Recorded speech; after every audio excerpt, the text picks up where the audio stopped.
there are some foods that have a deceptive serving size.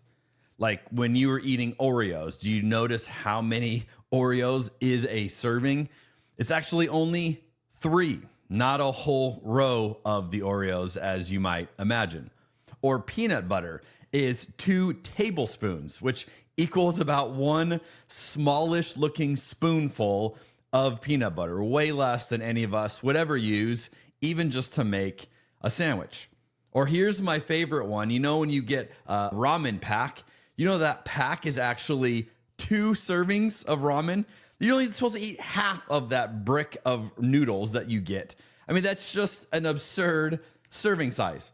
Now, with most of these, we would say that's not enough. Like those serving sizes are too small. And we have a similar problem happening in the story we're going to look at today. Now, let's recap a few things we've seen so far in John chapter 6 that lead us to today's passage. Jesus has fed thousands of people with a kid's lunch. And as you would imagine, that's got a lot of people talking. And those people have started following Jesus now to get fed again. And Jesus is trying to move them beyond just the immediate need that he met for them into something bigger. He's trying to turn that conversation into a bigger conversation, and that's where it's not necessarily going well. Now, in today's passage, we're going to see Jesus use a food analogy, which is because they're all thinking about food. That's why he's going to use a food analogy. That's why they're coming to him. And if you read all of these passages together, the weeks we've been in, the weeks we're going to see in the next couple weeks, you'll see that each of these is Jesus getting more and more intense because people are ramping up what they're bringing to him and they're not listening to him. So he's just slowly saying it a little bit stronger and a little bit stronger each and every time. Now, the passage we're going to look at next week, he's going to go further than most people can handle, and that's going to create a whole fallout. But we're not there yet. We're just going to see Jesus build this up from where he's been as he's trying to help people see something that they don't seem able to see yet. So this is John chapter 6, beginning in verse 35. Jesus replied, "I am the bread of life. Whoever comes to me will never be hungry again. Whoever believes in me will never be thirsty. But you haven't believed in me, even though you have seen me. However, those who the Father has given me will come to me, and I will never reject them. For I have come down from heaven to do the will of God who sent me, not to do my own will. And this is the will of God, that I should not lose even one of all those he has given me, but that I should raise them up on the last day.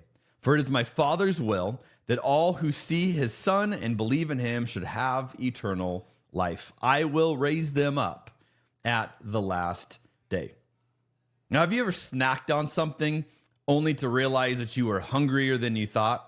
Like maybe you had a few potato chips and that led to a bag, or you started off with a few spoonfuls of ice cream that led to the whole tub of ice cream. For me, it's cheese. If I just do a little bit of cheese, I suddenly remember how much I love eating cheese, and all I want to do is eat more cheese.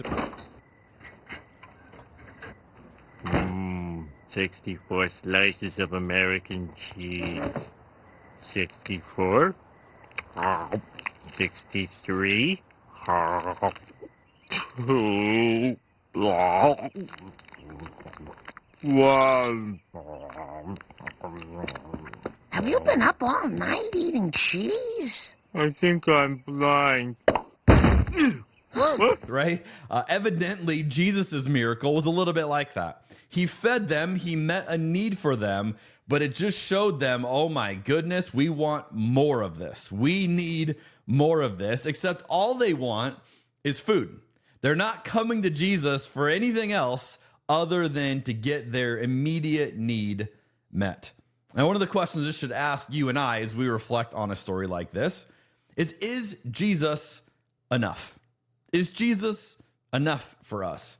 So what we often do is we add things to Jesus because Jesus by himself isn't enough. And so it's Jesus plus something else. It could be Jesus plus my next meal, or Jesus plus a sense of certainty in what I believe, or Jesus plus the blessings of God in my life. Or how about this? Jesus plus heaven for me and hell for all of the bad people. See, we often add things. It's got to be Jesus plus this other thing, and then I'm okay. But anything you add to Jesus detracts from your experience with Jesus. Anything you add thinking this is going to enhance, this is going to be better, actually will end up detracting from what you would experience with Jesus. Now we keep reading in verse 41. Then the people began to murmur in disagreement. You can almost just hear that because he had said, I am the bread that came down from heaven. They said, isn't this Jesus, the son of Joseph? We know his father and his mother. How can he say, I came down from heaven? Notice how quickly things have changed. The tone has changed. Familiarity breeds contempt, as it is often said. And we see often what's happening in Christianity today, that there are so many bad versions of Christianity that if you tell someone you're a Christian, they're almost immediately turned off by that because the examples that they have seen are probably not good. They probably don't actually look like Jesus. The authors Hugh Halter and Matt Smay have said it like this. In North America, people don't have any sense of the true Christian message anymore because the face of that message looks so unlike the founder. Christianity is now almost impossible to explain, not because the concepts aren't intelligible, but because the living, moving, speaking examples of our faith don't line up with the message.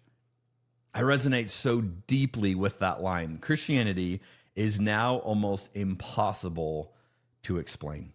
And then we wonder why people don't want to have anything to do with us. So now people are looking at Jesus and they're going, hey, I don't know if you're going to give us what we thought. Verse 43, Jesus replied, stop complaining about what I said, for no one can come to me unless the Father who sent me draws them to me. And at the last day, I will raise them up. As is written in the scriptures, they will all be taught by God. Everyone who listens to the Father and learns from him comes to me. Not that anyone has ever seen the Father, only I, who was sent from God, have seen him. I tell you the truth, anyone who believes has eternal life, and yes, I am the bread of life.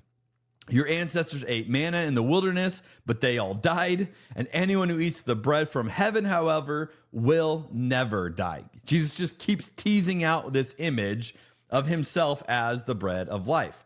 Now, there's parallels being made here to Moses feeding the Israelites manna in the wilderness. And that's being referenced here. And ironically, the way that people eventually treated Moses is how the people are treating Jesus here. So you see a lot of overlap with that story. God provided manna from heaven for the Israelites. They eventually grumbled about it. And now Jesus is saying, I am the ultimate bread of life from heaven. And you're seeing people grumble about it as well. By way of comparison, here's a verse we find in the ancient Israelite story in Exodus 17:3. But tormented by thirst, they continued to argue with Moses.